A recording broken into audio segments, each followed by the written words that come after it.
Hi everyone. Today I'm going to be talking about electrocyclic ring closings and electrocyclic ring openings. And these two reactions are sort of two sides of the same exact coin, and you'll see what I'm talking about in a second here. So we can see this guy and this guy. I'm going to use these two as my examples. I'm sorry if you can hear purring. My cat is really excited about electrocyclic ring openings and ring closings.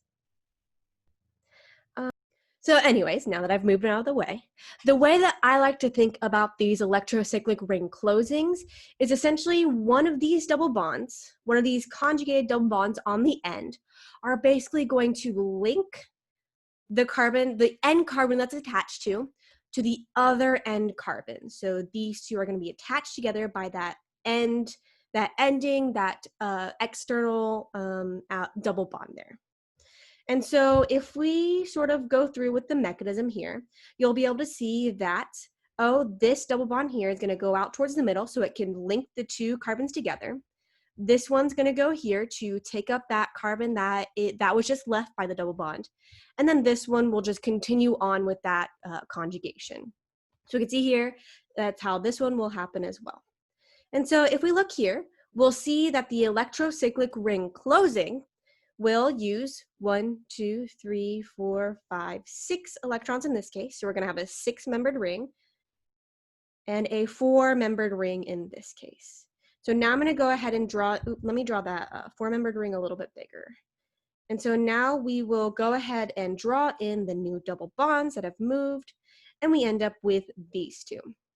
All right, so that is an electrocyclic ring closing. An electrocyclic ring opening is basically the same thing, just in the opposite direction. So in this case, this bond will break, get rid of that I guess, new sigma bond into the old pi bond, and then we just follow the conjugation around like we have before. So you can see here, right there. So here are, the green is the electrocyclic ring opening. And then the blue is the electrocyclic ring closing. So you can see here that basically they follow the same mechanism, one forward, one backward, which is sort of what we would expect for a reaction as a forward mechanism and a reaction that has a backward mechanism. So now I'm going to get into the stereochemistry of a ring opening and ring closing. But before we do that, we kind of have to talk about molecular orbitals. So whenever we have, so let's say that we have this guy right here. Let's say just a diene. This guy has 4 pi electrons, two pi bonds, 4 pi electrons. Each one of those electrons are going to make an orbital, a molecular orbital. So for example, 4 pi electrons can sort of orient themselves in different ways. So it can look like this, 1, 2, 3, 4, like this. And there are a number of different ways it can organize itself. I'm going to go ahead and draw that here. It'll take me a few minutes for me, but it'll just be snapped like that for you. All right, so I went ahead and finished drawing these molecular orbitals. And we can see here, each pi electron contributes to one molecular orbital. So we have 1, 2, 3, 4 orbitals. And we can see here that sometimes those molecular orbitals will be aligned with each other. Like here, all of them are aligned. Sometimes they'll be opposite to each other. Like this last one, all of them are opposites. Whenever we have molecular orbitals that are opposite to each other, we have something called a node. So we can see here that this first one here, this guy has 1 node. The next one, it has 2 nodes. One where these two are aligned with each other, and one where these two are aligned with each other. This one has 3 nodes, and this one has 4 nodes. And so whenever we have nodes, or whenever they're the same, we'll have something called an antibonding or a bonding molecular orbital. And basically, the way that we sort of denote this is with a star. So I'm going to number these as pi 1, pi 2, pi 3, pi 4, along with how many nodes it has. So this is going to be pi 1, this will be pi 2, pi 3, and pi 4. And so the orbitals that are anti-bonding will be denoted with a star, like I said before. And the orbitals that have the highest amount of nodes will have the anti-bonding. So 3 and 4, pi 3 and pi 4, those are the highest in energy because they have the highest amount of nodes. And so we'll also see little lines or little places for electrons to go with those different orbitals. Usually, those electrons will align with the lowest possible molecular orbitals. So in this case, we have 4 pi electrons. We can say, okay, there are 2 electrons per orbital. So we have 2 here and 2 here. So this is how it is usually when we don't put any specifically light energy. If we do put in some light energy, however, what will happen is that one of these electrons from the higher molecular orbital, pi 2, will jump up into the pi 3 molecular orbital. And this is really important because when we do electrocyclic ring openings and ring closings, we can either use heat as part of this, as demonstrated by a triangle, or we can use light as denoted as HV. When we use heat, the electrons will be in the lowest orbitals possible, whereas if we use light, one of those electrons will jump up to the higher molecular orbital. So just to reiterate, when we're using thermal energy, when we're doing a thermal reaction, the electrons will be in the lowest molecular orbital possible. However, when we do a light energy or light reaction, photochemical reaction, one of those electrons will jump up into the next highest orbital. So now, why is this important? Well, I'm going to show you why. So we can see here that I've redrawn our diene from before. So let's imagine that we are using heat on this guy to do our electrocyclic ring closing. So each one of these carbons that has a pi bond on it is going to get a molecular orbital. With our highest occupied molecular orbital here being pi 2, it's going to look like this. Excuse me for drawing this for a second. I hope you can see that okay. But you can see here that we have these 2 molecular orbitals over here, and then these 2 over here. And so we can see here what is going to happen when we do the ring closing. Well, this orbital and this orbital are going to react. So what we're focusing on are the last 2 orbitals for each one of these molecular orbital sort of groups. So here, if we use a thermal reaction, these molecular orbitals will not match. As a result, let me mention something really quickly. The way that these molecular orbitals want to align in order to make a new bond is they want their sides to sort of overlap in the same way. So they want to look like this to make a new bond. And so to do that, with these guys, one of them is going to have to rotate clockwise and one of them is going to have to rotate counterclockwise. So I'm going to go ahead and redraw this, only showing these 2 orbitals. So we have one guy here like this, and then one guy here like this. So we see that they're opposites. And again, to make that final sigma bond, we want the same color sides to be overlapping. So if we see here, to make these pink sides overlap, this one here, this first one, is going to have to rotate clockwise, and this one here is going to have to also rotate clockwise. So we call this conrotary. I can never say it correctly the first time. So to say conrotary, where con means the same. They're rotating in the same direction. They're both rotating clockwise in order to make this new sigma bond. Why is this important? Well, let's think for a second. What if these 2 orbitals, what if these 2 carbons here had an extra substituent on them? Let's say that this one had an X and then this one had a Y. Okay? Let me move this guy over a little bit. And so these different substituents will be sort of represented in their orbitals. So you can see here, they both have X and Y pointing inwards. If X and Y were pointing outwards like this, then it would be the same thing, just on the opposite side. And I'll show you another example with that in a second. But then we can see here that once these orbitals rotate, they rotate conrotary, and we make our new sigma bond here. We can see that the X is pointed down and the Y is also going to be pointed down. So we can see here that the X and the Y will be pointed in the same direction. So the X and Y, they'll both be solid wedges or they'll both be dashed wedges. Oh, I'm sorry, I misspoke. The Y will be up. Sorry, I was thinking ahead to the next example, but the Y will be up. So they're going to be trans to each other, not cis. So one will be a solid wedge, one will be a dashed wedge. Sorry about that. I was just thinking about the next example.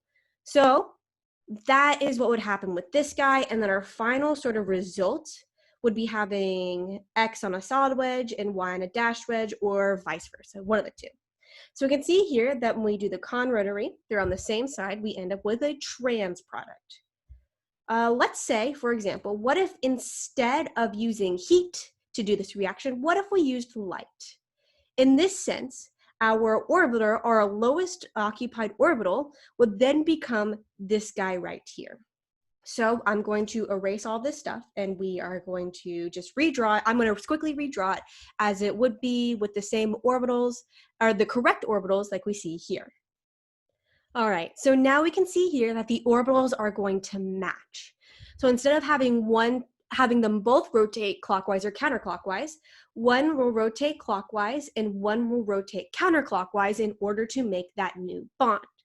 So how will this change if we have substituents? So we see here we have substituent X, substituent Y, the same thing.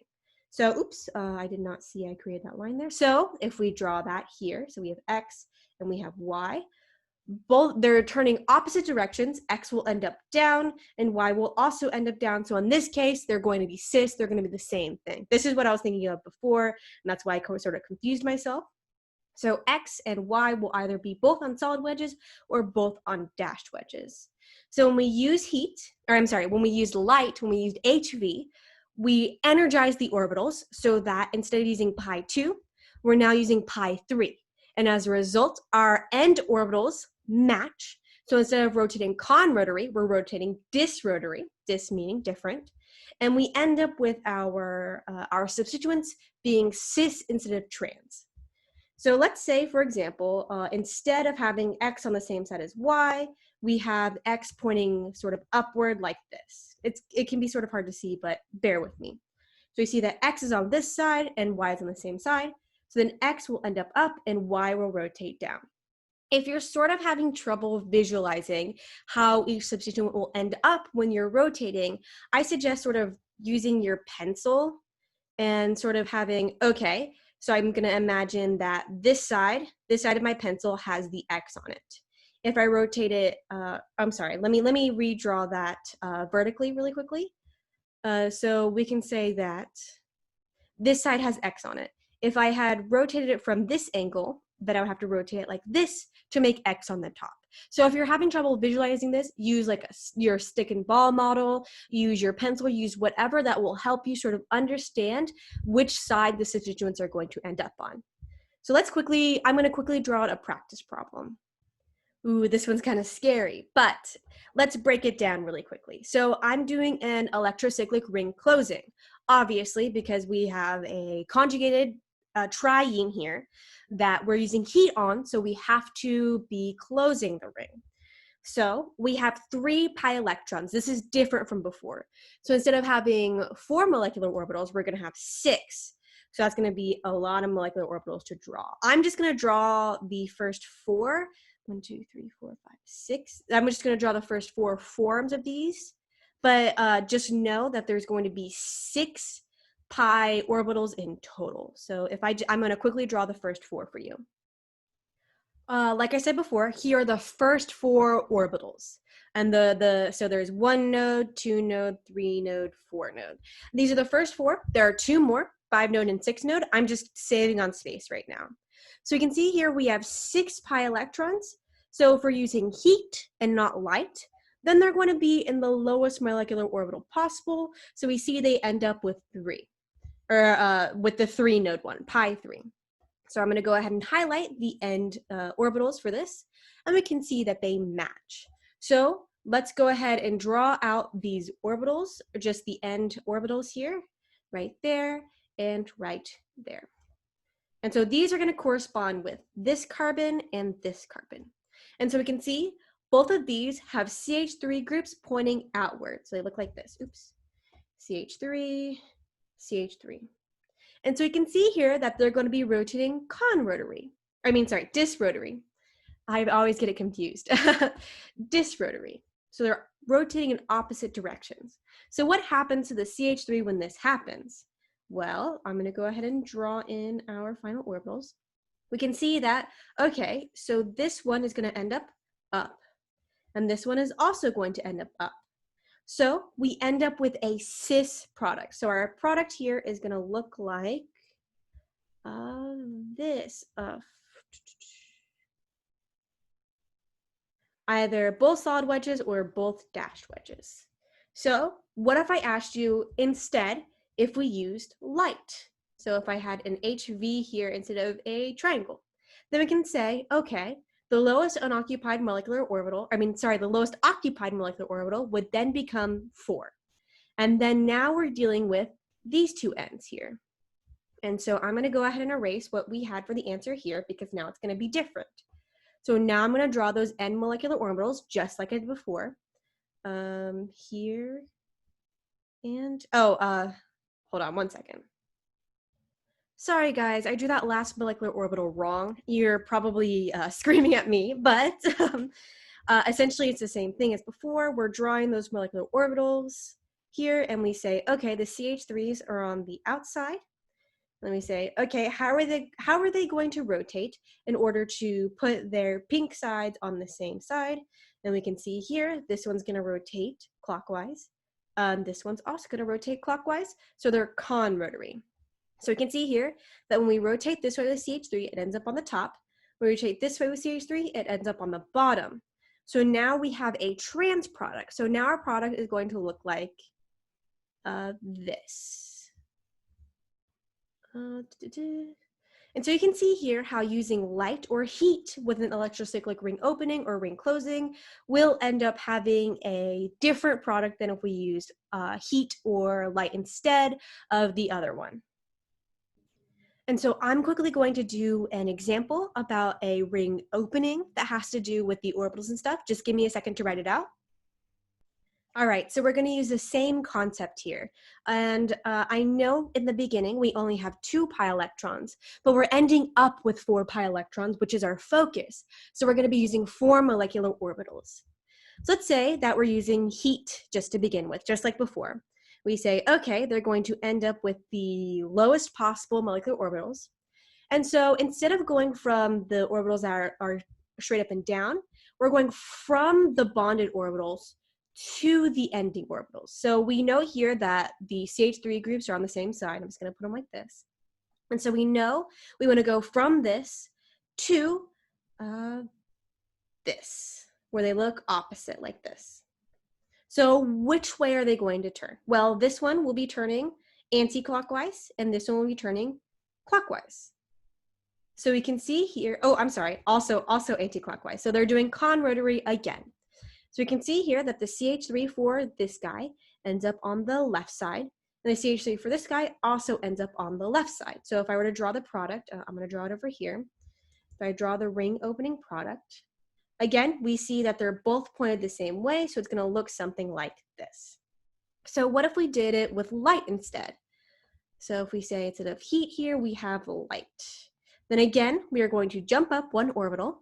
And instead of wanting to become like these 2 orbitals here, we are going to end up with the same orbital direction here. So we can see here, I'm going to go ahead and erase this. So we can see here to rotate into these 2 new orbitals, we're going to rotate anti-clockwise for this one and clockwise for this one. So disrotary. And so we can see that they end up on the both on the outside. So then we end up with our final product looking something like this. All right, so again, comment if you have any additional questions, but I think I covered everything for electrocyclic ring openings and closings. Have a good day.